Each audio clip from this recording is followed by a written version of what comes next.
Boa tarde a todos, boa tarde a todas. Hoje é segunda-feira, dia 26 de julho, são 15h30. É tempo de esperançar.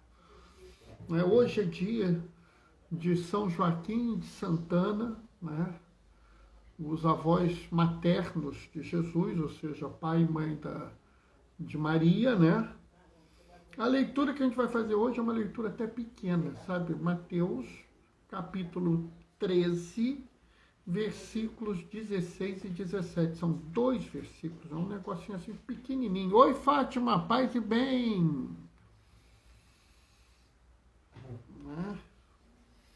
Então, assim, hoje são 2 versículos pequenininhos, pouca coisa, mas tem muita coisa interessante para a gente pensar, para a gente refletir sobre esses 2 versículos. Oi, Djalma. Oi, Doraci. Paz e bem para vocês também. Está sem som. Está sem som?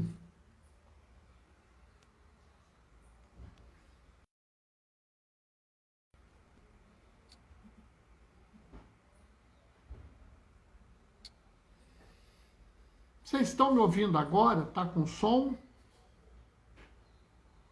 Voltou o som? Ih, meu Deus do céu, vou mexer aqui, você diz se o som sumiu ou não, tá? Fátima, tá com som agora? Opa, ufa, que bom, porque a gente fica meio perdido aqui. Eu mexo com essas coisas, eu já não escondo de ninguém. Eu sou absolutamente amador nessa história, né? Então, às vezes eu olho assim, será que eu estou fazendo besteira? Né? Bom, mas hoje é segunda-feira, dia 26 de julho, né? Hoje é dia de São Joaquim e Santana. A leitura é muito pequenininha, o Evangelho de Mateus, capítulo 13, versículo 16 e 17. Né? Bernardo, por que você começou a falar isso? Porque uma pessoa que assiste a live virou e falou assim, Diácono, eu acho que seria bom você dizer qual é o dia, qual é o versículo e tal. Então eu passei a fazer, porque eu acho que essa live só tem graça se ela for uma coisa de uma comunidade, né? É legal se a gente tiver uma comunidade eclesial. E numa comunidade eclesial, as pessoas devem ouvir umas às outras. Né? Oi, Maria Alice, paz e bem. Numa comunidade eclesial, as pessoas devem ouvir umas às outras e tentar entender as necessidades de cada uma. Né? Boa tarde, Maria Alice. É aquilo que a gente chama de sinodalidade. Tá? Né? Eu brinco que eu já estou em 2023. 2023, Bernardo? Já. O que tem em 2023? Vai ter um sínodo dos bispos para discutir, para conversar sobre a igreja na visão da sinodalidade. Né? Paz e bem, Maria Alice. Então, eu já estou lá, já estou lendo sobre isso, estudando e tentando entender tudo direitinho. Bernardo, você sabe tudo? Não, não sei tudo não. Estou tentando entender tudo direitinho. Né? E é muito interessante esse sínodo, porque ele vai ter uma secretaria, ele tem as secretarias clássicas, né? E a secretaria sobre a espiritualidade, 2 mulheres. Acho que vai ser uma secretaria diferente a gente assistir esse novo sínodo. Acompanhar, entender tudo, né? De novo, acho que é importante a gente acompanhar, né? Como eu acompanhei com cuidado o máximo que eu pude o sínodo para a Amazônia. Eu aprendi um monte de coisa, né? Eu queria ter aprofundado mais todos os sínodos que o Papa Francisco fez, mas infelizmente eu não tive essas oportunidades, né? O sínodo para a Amazônia, eu acompanhei bem. Esse, para a sinodalidade, eu vou fazer tudo possível para acompanhar o máximo que eu puder. Né?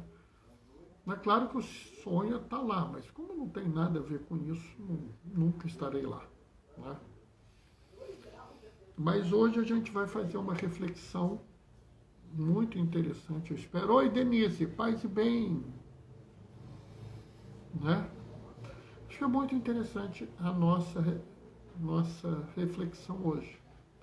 Porque apesar de ser apenas 2 versículos, vocês vão ver como tem coisa aqui. E tem algumas mensagens da festa de hoje, Denise, da festa de hoje. Né? Hoje a gente celebra Joaquim e Santana, Santana e Joaquim, né? Que são os pais de Maria, né? São os avós maternos de Jesus. Né? E não é só a Igreja Católica que celebra, não. Tá? Várias igrejas orientais também celebram. Né? Entendeu? Então a gente já vai começar. Né? Ontem nós celebramos pela primeira vez o Dia Mundial dos Avós e dos Idosos, porque eu preferia chamar de velhos. Velho, Bernardo? É. Porque idoso para mim é um termo administrativo, é um termo, vamos dizer, para cumprir tabela. O velho é um termo cultural. Se você pega uma população como uma das populações originárias do Brasil, se você pega populações africanas, eles têm uma visão da pessoa velha totalmente diferente dessa visão que nós temos hoje nesse mundo que a gente vive. Porque hoje, nesse mundo que a gente vive, o velho é tratado como idoso e não como velho, e em sendo idoso, ele é algo descartável, né? Acontece, né? Idoso, não vale nada, idoso, não contribui para a sociedade, né? Mas se você vai nos povos originários, das tribos africanas, o velho é tido como muito respeito. O velho é o guardião da memória, é o guardião dos costumes, às vezes é o guardião da língua. Né? Existem algumas tribos onde um velho ou uma velha, depende da tribo, é o guardião ou a guardiã da língua. Uma das coisas que esse guardião, a guardiã da língua faz é que quando nasce uma criança, ele faz uma fala, ou ela faz uma fala sobre aquela criança. Então ele vira e começa assim, por exemplo, você é fulana, seu nome significa isso. Você é não sei o que, de Cicrano e Deutrana. Você trouxe não sei outra palavra, que significa esperança. Voltou? Voltou. Como eu estava falando, pessoal, eles fazem a pessoa lá, guardiã da palavra, por exemplo, e fala assim, não, porque fulana nasceu, seu nome significa isso, você é não sei o que, essa palavra significa esperança, união, felicidade. Ou seja, eles fazem um texto para aquela pessoa com as palavras daquela comunidade, para que as palavras não se percam. Você vê como uma pessoa vivida há mais tempo é tão respeitada nas culturas primitivas e que hoje em dia, na modernidade, virou algo descartável. Né? E é interessante porque o primeiro dia mundial dos avós e dos idosos foi justamente na véspera de São Joaquim de Santana. Interessante, né?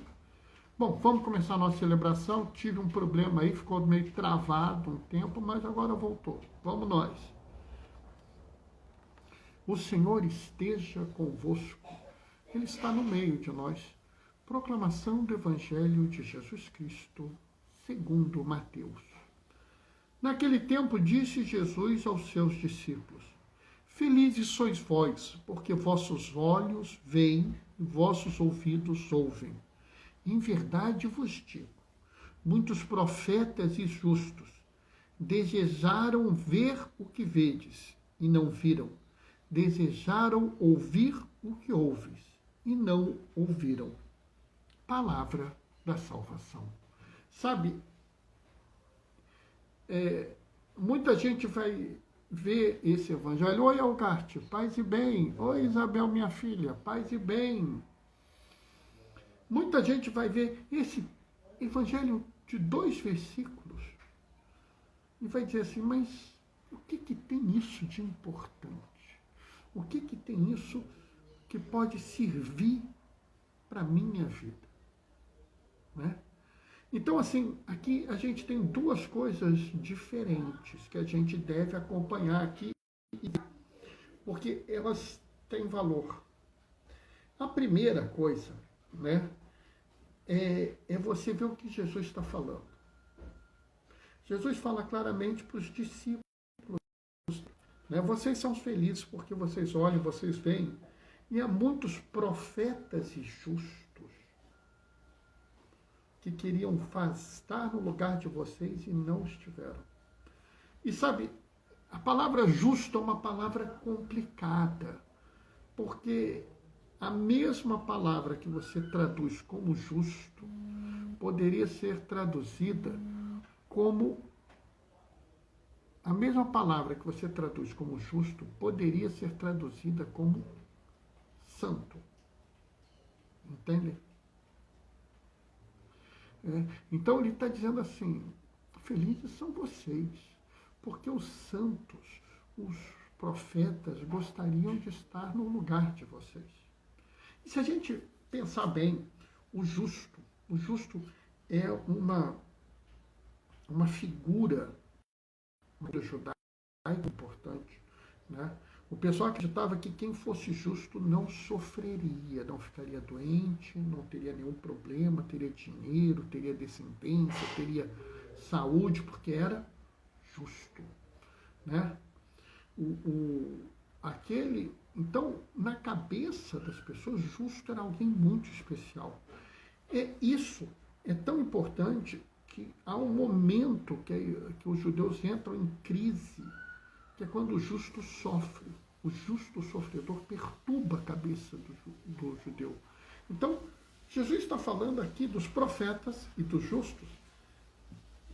O profeta e o justo é meio que a elite, vamos dizer, espiritual né? A elite, vamos dizer, social, a elite intelectual, são os fariseus, são os mestres da lei, são os escribas. Mas a elite espiritual, aquilo que, assim, todo mundo que era, assim, muito espiritualizado queria ser, era ser um justo ou ser um profeta. Né? Na verdade, os fariseus acreditavam que, seguindo a lei, eles se tornariam justos. Né? Porque se você segue a lei, você é justo, você traz a justiça à terra, essa é a ideia. E Jesus fala assim, tem muitos profetas e justos que queriam. Mas vocês já pararam para pensar quem eram os discípulos de Jesus? São 12, né? São 12. Desses 12, a gente sabe que 4 menos são pescadores. Em alguns locais parecem ser 6. Então, 50% é pescador. Quem vive do mar, boa gente não é. Nós temos ali um cobrador de imposto. Né? Cobrador de imposto era tudo de ruim que tinha naquela sociedade. O pessoal era daqueles assim comparando, né? Se o cobrador de imposto viesse na calçada, ia ter gente que ia atravessar para o outro lado da rua para não passar perto do cobrador de imposto. Tinha um zelota no grupo. Bernardo, o que tem o zelota? Bom, depende. Né? Se você fosse romano, o zelota era um terrorista. Se você fosse um judeu nacionalista, você dizia que ele era da resistência. Né? Na Segunda Guerra Mundial, né? Os nazistas diziam que havia um bando de terroristas na França e o mundo inteiro aclamava a resistência francesa. Né? Mas, assim, então, pelo menos em alguma coisa, né, entre 50% a 66% dos discípulos tinham uma origem duvidosa. Oi, Fátima, paz e bem.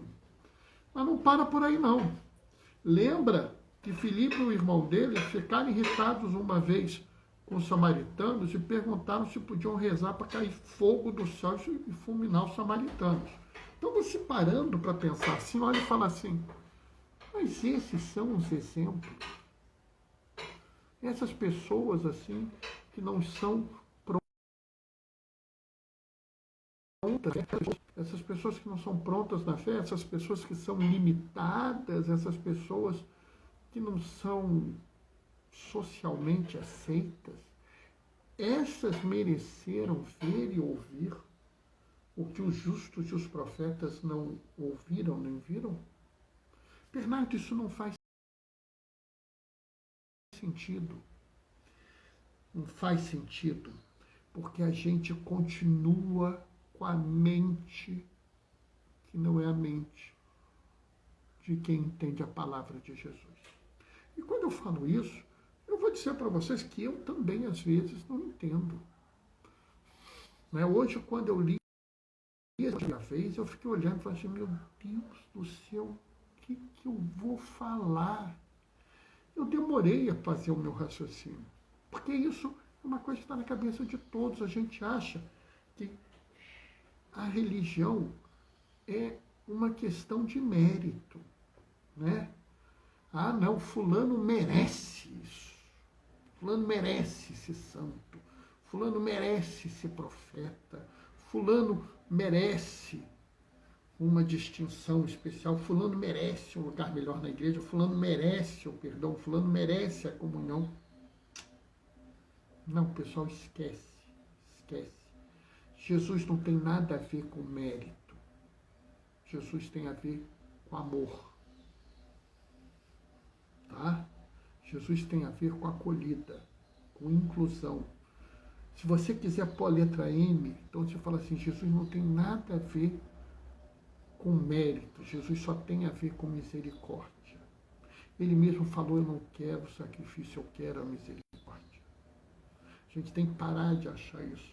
Então, o que Jesus está dizendo agora, e eu vos falo, e eu me manifesto para vocês. Então, não interessa quem foi o profeta lindo, maravilhoso, você é importante. E isso, pessoal, tem uma reflexão profunda nos dias de hoje.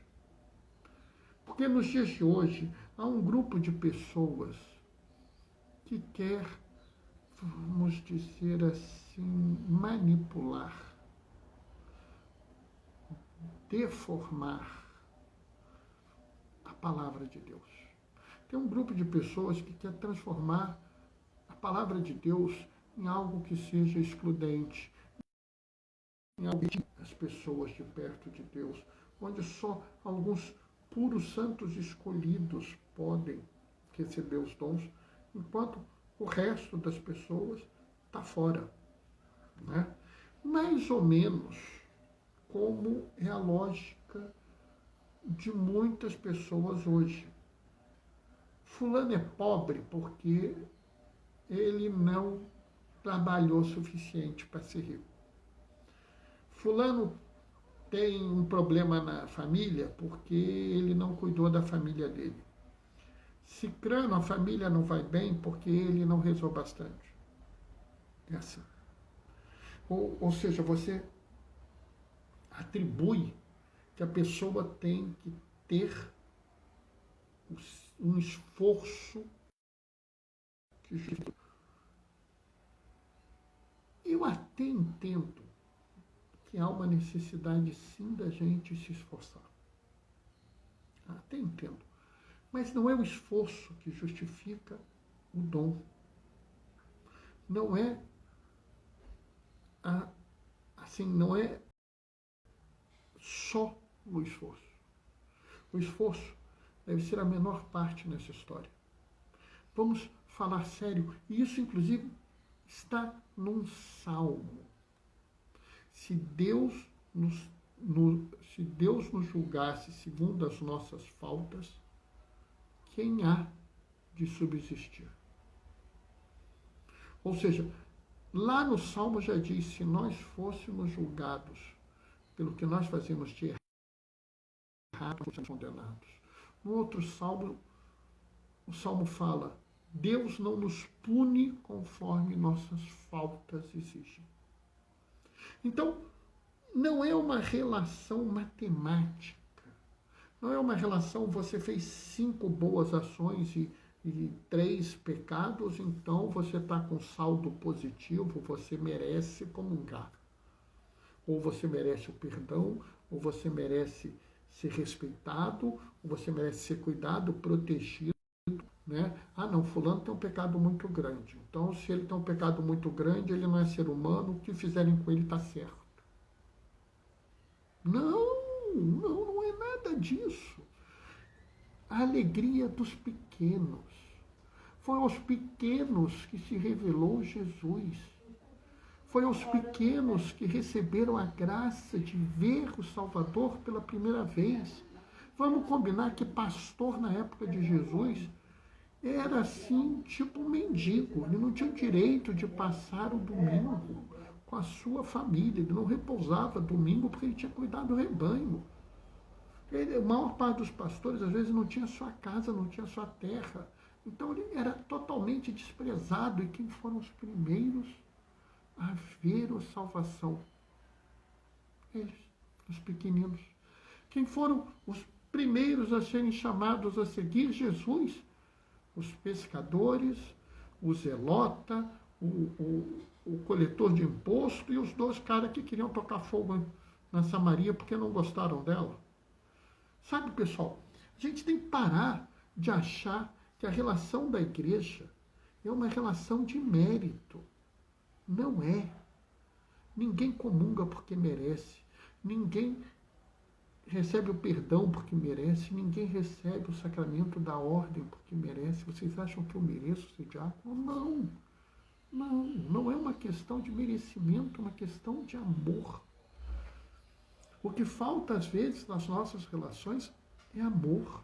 Mas amor mesmo. Né? Eu vejo um irmão com algum pecado, não é assim, esse irmão é um pecador, então ele tem que estar fora da igreja, ele não pode ter acesso a isso, não pode ter acesso àquilo. Quando eu vejo um pobre, um mendigo na rua, ele tinha que ter feito mais, não fez porque não quis. Não. Pensa como Jesus pensou, se dirige ao pequeno, se dirige àquele que ninguém quer, àquele que ninguém respeita. Esse é aquele que Jesus mais amou na terra. Jesus ama a todas as pessoas, mas algumas ele ama mais porque precisam de mais. Ontem no Ângelus, o Papa Francisco falou uma coisa muito interessante, que vai perturbar a cabeça de muita gente. Não adianta multiplicar os bens se você não os distribuí-los de forma justa. Porque o problema não é só ter bem suficiente. Deus ama muito mais do que toda a humanidade que existiu, que existe, existirá juntas. Mas as pessoas não permitem que esse amor seja distribuído de forma igual. Deus oferece o pão da vida, seja material, seja espiritual, a todos e todas as pessoas que estão vivas neste momento. Mas a dificuldade que nós temos de ser justos impede que os outros recebam esse pão. A gente vê claramente que a gente não conseguiu chegar na visão de Jesus, onde o grande destinatário da alegria é aquele que é desprezado pelos outros. É aquele que não tem o que os outros têm. Ah, Bernardo, mas isso é meio injusto. Por quê? Não, Bernardo, porque Eu faço um monte de coisa e Deus vai amar aquele que não fez tanto quanto eu. Eu entendo. Eu entendo o que você está falando. E eu vou dizer que durante muito tempo eu já pensei assim também. Porque a gente tem que parar de achar que aquele que está falando é um exemplo de santidade, a criatura perfeita. Não, eu já pensei muito assim. E depois eu evolui pensando assim, mas se a gente der mais amor àquele que tem menos, daqui a pouco ele vai ter mais amor que eu. E aí as pessoas vão dar mais amor para mim do que para ele. E aí a gente vai chegando cada vez a níveis mais altos e vai todo mundo ficar bem. Né? Hoje em dia, eu já penso diferente. Né? Eu já penso assim, Deus é um pai amoroso. E quando um pai amoroso tem um filho com saúde e um filho doente, ele dá mais atenção ao filho doente. Não é porque o filho doente vale mais, é porque ele precisa de mais. Né? Se você tem um parente que tem uma quantidade X de dinheiro e o outro está passando necessidade, o que você vai fazer? Você vai ver quanto você tem que você pode dar para aquele que está passando necessidade. Você ama menos aquele que você não deu o dinheiro? Não, claro que não, mas aquele está precisando. Sabe, a lógica de Jesus não é se você merece, é se você precisa. E é por isso que Jesus vira e fala, vocês que não são o exemplo da comunidade, têm a alegria que o profeta e o justo não tiveram. Porque o profeta e o justo não precisam. Essa é a grande sacada. Essa é a grande diferença entre você seguir Jesus e seguir o mundo. Porque as pessoas acham, e eu vou repetir isso várias e várias vezes, as pessoas falam de um lugar geográfico. Quando João fala de mundo, João fala de uma forma de pensar e de agir, uma forma de estruturar a sociedade. Uma forma da sociedade que nega o plano de salvação que Jesus traz ao lugar geográfico mundo. O mundo é um lugar filosófico, social, teológico, que nega o plano de salvação que Jesus traz ao lugar geográfico, que é o mundo. Então, quem é do mundo é a favor do mérito, da meritocracia, do merecimento, né? Quem pode mais chora menos, farinha pouca meu pirão primeiro, vacina pouca meu braço primeiro, né? Quem pode, pode, quem não pode se sacode. Não é assim? E quem é de Jesus? Quem segue a Jesus? Farinha pouca? Quem é que está com mais fome? Vamos dar para quem está com mais fome. Né? Estão entendendo? Vamos cuidar primeiro dos outros. Né? Quem pode mais, dá mais. Não é quem pode mais chora menos. Quem pode mais, dar mais para que os outros chorem menos. Entende? Muda a sua visão. Toca a chave. Faz você pensar que você vai ser muito mais feliz se todos à sua volta forem menos tristes. Porque pode ser que você não possa dar felicidade a todos, mas se você der felicidade a alguns, isso faz muita diferença. Então, é a mensagem de Jesus. Eu vim para dar alegria aos pequenos. Não que eu não goste dos grandes, não que eu não respeite os grandes, mas eu preciso dar alegria aos pequenos, porque eles precisam de alegria mais do que os outros. Amém? Bom, essa foi a mensagem de hoje. Acho que eu me excedi um pouco, mas eu tenho defesa, porque teve problema, caiu, né? Caiu o negócio, eu tive que entrar, sair, troquei do Wi-Fi para o 4G, terminei a coisa aqui no 4G. Né? Então, eu estou vendo, eu não passei muito da hora também não. Né? Hoje não teve musiquinha, ontem eu pus uma musiquinha rápida, eu ainda estou me organizando, ainda vou pensar melhor como pôr esse negócio da musiquinha, que foi uma sugestão da minha irmã, né? A gente tem sugestões que vão surgindo dentro da nossa comunidade, né?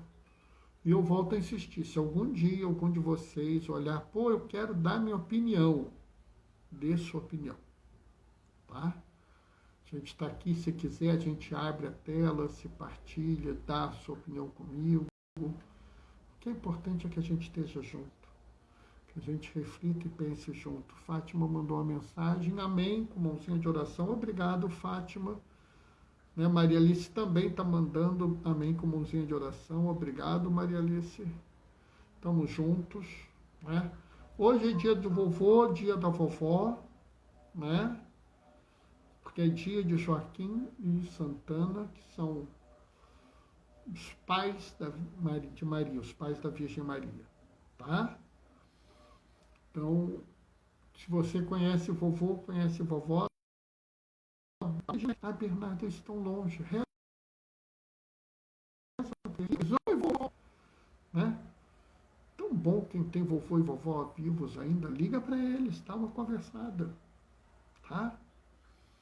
E todos nós, eu peço que hoje nós, no finzinho do dia, façamos uma oração pelos avós e pelas avós. Quem não rezou ontem pelos idosos, ou como eu prefiro chamar, velhos, reza hoje também, reza um pouquinho, tá? Denise está mandando amém também, que bom.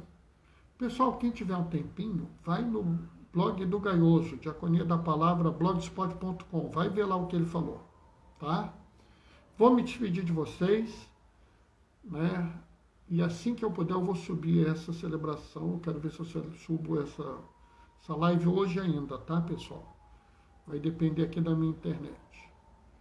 Enquanto isso, o Senhor esteja convosco, Ele está no meio de nós, por intercessão de Joaquim e Ana, Pai e Mãe de Maria, desça sobre vós e permaneça para sempre. A bênção do Deus Todo-Poderoso, Ele que é Pai, Filho e Espírito Santo. Aqueles que podem, fiquem em casa.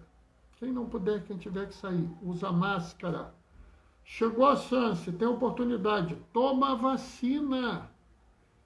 Qualquer vacina em qualquer braço, tudo é dom de Deus, pessoal, tá? Hoje sempre glorifiquem o Senhor com a vossa vida. Beijos e bênçãos. Tchau, tchau.